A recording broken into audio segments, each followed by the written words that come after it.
ഇപ്പോൾ പിടിച്ചെടുത്ത എയർ ഹോണുകൾ നശിപ്പിക്കുന്ന തത്സമയ ദൃശ്യങ്ങളാണ് പ്രേക്ഷകർ കാണുന്നത്. സംസ്ഥാനത്ത് കുറച്ചധികം ദിവസമായി എയർ ഹോണുകൾ പിടിക്കാൻ മോട്ടോർ വാഹന വകുപ്പിന്റെ നേതൃത്വത്തിൽ വലിയ യജ്ഞം നടന്നിരുന്നു.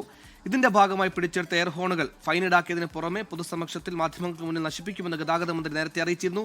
ഇതിന്റെ ഭാഗമായി കൊച്ചിയിലെ രണ്ടാം ഘട്ട എയർ ഹോണുകൾ നശിപ്പിക്കുന്ന നടപടിക്രമങ്ങളാണ് ഇപ്പോൾ നമ്മൾ കാണുന്നത്. റോഡ് റോളർ ഉപയോഗിച്ചുകൊണ്ട് എയർ ഹോണുകൾ നിരത്തിൽ കൂട്ടിയിട്ടതിന് ശേഷം അതിന് മുകളിലൂടെ കയറ്റിയിറക്കുന്നതാണ് നമ്മൾ കാണുന്നത്.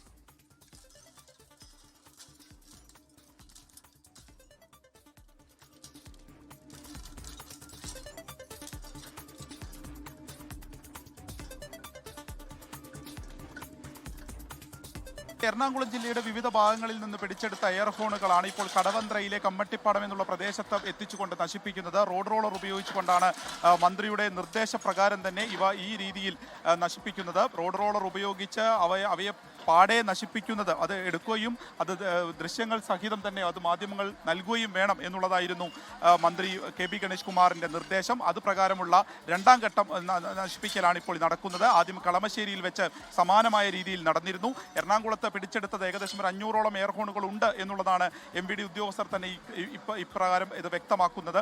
കൂടുതലായും മറ്റ് ദേശങ്ങളിൽ നിന്ന്, അന്യദേശങ്ങളിൽ നിന്ന് വരുന്ന വാഹനങ്ങളിലാണ് ഈ എയർ ഹോണുകൾ കൂടുതലുള്ളത്. ഈ പിടിച്ചെടുത്തവ കൂടുതലും അങ്ങനെയാണ്.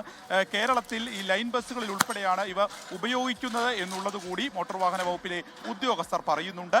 മറ്റൊന്ന്, ഇത്തരത്തിൽ ഈ ഒരു ബോധവൽക്കരണം കൂടിയാണ് ഇതിലൂടെ ലക്ഷ്യമിടുന്നത്. കാരണം ഇങ്ങനെ ഒരു ആളുകളുടെ ചെവിയൊക്കെ നശിപ്പിക്കുന്ന രീതിയിൽ അല്ലെങ്കിൽ അടിച്ചു പോകുന്ന രീതിയിൽ തന്നെ വാഹനങ്ങളിൽ ഈ എയർ ഹോണുകളൊക്കെ ഉപയോഗിച്ച് കഴിഞ്ഞാൽ അതിന് തക്കതായിട്ടുള്ള ശിക്ഷയുണ്ടാകും, അതിന് ഈ രീതിയിലുള്ള നടപടികൾ ഉണ്ടാകും എന്നുള്ളത് ഒരു ബോധവൽക്കരണത്തിൻ്റെ കൂടി ഭാഗമായിട്ടാണ് ഇങ്ങനെ തന്നെ അവ നശിപ്പിക്കണം. ഒരു റോഡ് റോളർ ഉപയോഗിച്ച് അവയെല്ലാം തന്നെ പാടെ പൊട്ടിച്ച് നശിപ്പിച്ച് കളയുന്ന രീതിയിലേക്ക് പോയത് ഇതൊരു മുന്നറിയിപ്പായിട്ട് കണക്കാക്കണം. അതുകൊണ്ട് തന്നെ ആരും ഇത് ഉപയോഗിക്കരുത് എന്നുള്ളൊരു നിർദ്ദേശമാണ് നൽകിയിരിക്കുന്നത്. മന്ത്രിക്ക് തന്നെ അത്തരത്തിലൊരു ദുരനുഭവം ഒരു 1.5 ആഴ്ച മുൻപ് ഉണ്ടായതിൻ്റെ കൂടി പശ്ചാത്തലത്തിലാണ് അതിവേഗം ഇത്തരത്തിലൊരു നടപടി എടുക്കണം എന്നുള്ളത് മോട്ടോർ വാഹന വകുപ്പിന് നിർദ്ദേശം നൽകിയതും അതിൻ്റെ രണ്ടാം ഘട്ടം ഇപ്പോൾ കൊച്ചിയിൽ നടക്കുകയും ചെയ്തത്. സംസ്ഥാനത്തിൻ്റെ എല്ലാ മേഖലകളിലും മോട്ടോർ വാഹന വകുപ്പ് ഉദ്യോഗസ്ഥർ ഈ എയർ ഹോണുകൾ പിടിച്ചെടുക്കുന്ന നടപടികൾ തുടരുകയാണ്.